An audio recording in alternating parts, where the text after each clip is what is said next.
भगवते वासुदेवाय नमः। नमस्कार दोस्तों, कैसे हैं आप सब। बहुत स्वागत है आपके अपने ही चैनल इंस्पिरेशन ऑफ प्रेरणा में।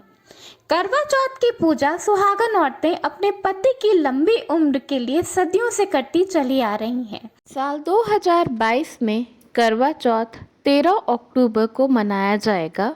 पूजा का शुभ मुहूर्त शाम 6:01 से 7:15 तक रहेगा। पूजा का बहुत ही शुभ मुहूर्त माना जा रहा है। 13 अक्टूबर को चंद्र उदय का समय शाम 8:19 पर बताया जा रहा है। आइए अब सुनते हैं करवा चौथ की पौराणिक कथा। बहुत समय पहले की बात है। एक साहूकार के 7 बेटे और उनकी एक बहन करवा थी। सभी सातों भाई अपनी बहन से बहुत प्यार करते थे, यहाँ तक कि वो पहले उसे खाना खिलाते और बाद में स्वयं खाते थे। एक बार उनकी बहन ससुराल से मायके आई हुई थी। शाम को भाई अपना व्यापार बंद करके जब घर आए तो उन्होंने देखा कि उनकी बहन बहुत व्याकुल थी।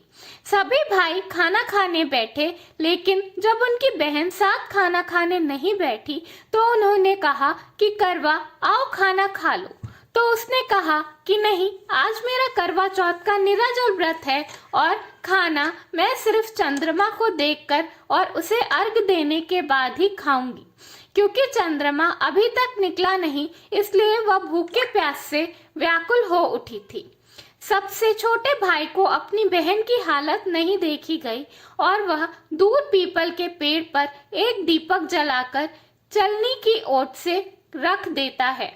दूर से देखने पर वह ऐसा प्रतीत होता है कि जैसे चतुर्थी का चांद उदित हो गया है।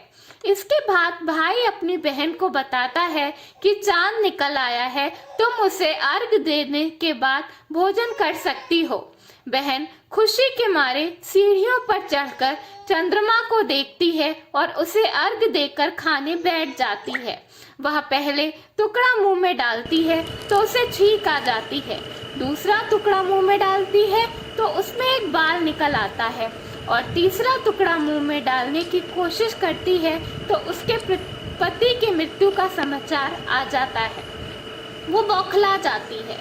उसकी भाभी उसे सच्चाई से अवगत कराती हैं, उसके साथ ऐसा क्यों हुआ।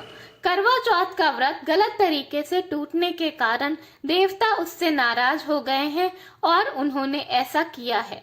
सच्चाई जानने के बाद करवा निश्चित करती है कि वो अपने पति का अंतिम संस्कार नहीं होने देगी और अपने सत्वत्व से उन्हें पुनर्जीवन जरूर दिलाएगी। वह पूरे 1 साल तक अपने पति के शव के पास बैठी रहती है, उसकी देखभाल करती है, उसके ऊपर उगने वाली सुई नुमा घास को वह एकत्रित करती रहती है। 1 साल बाद फिर करवा चौथ का दिन आता है। उसकी सभी भाभियां करवा चौथ का व्रत रखती हैं। जब भाभियां उससे आशीर्वाद लेने आती हैं तो वह प्रत्येक भाभी से कहती है, यम सुई ले लो, पिया सुई दे दो, मुझे भी अपने जैसी सुहागिन बना दो।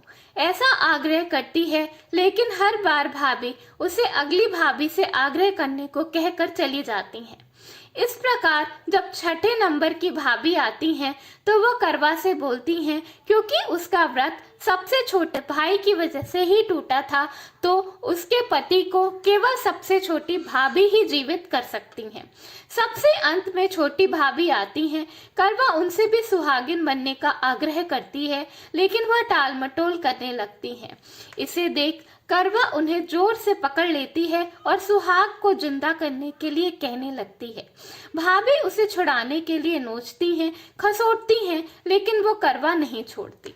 अंत में उसकी तपस्या को देखकर भाभी पसीज जाती हैं और अपनी छोटी उंगली को चीरकर उसमें से अमृत उसके पति के मुंह में डाल देती हैं। करवा का पति तुरंत श्री गणेश करके जीवित हो उठता है। इस प्रकार प्रभु कृपा से की छोटी भाभी के माध्यम से करवा को अपना सुहाग वापस मिल जाता है।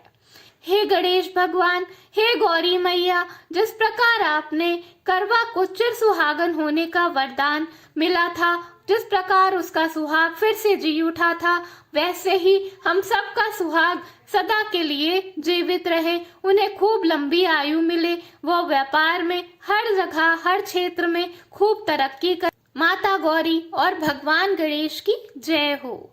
ये है करवा चौथ की व्रत कथा। करवा चौथ के दिन इस कथा को सुनना चाहिए और सुहागिन स्त्रियों को भी जरूर सुनाना चाहिए।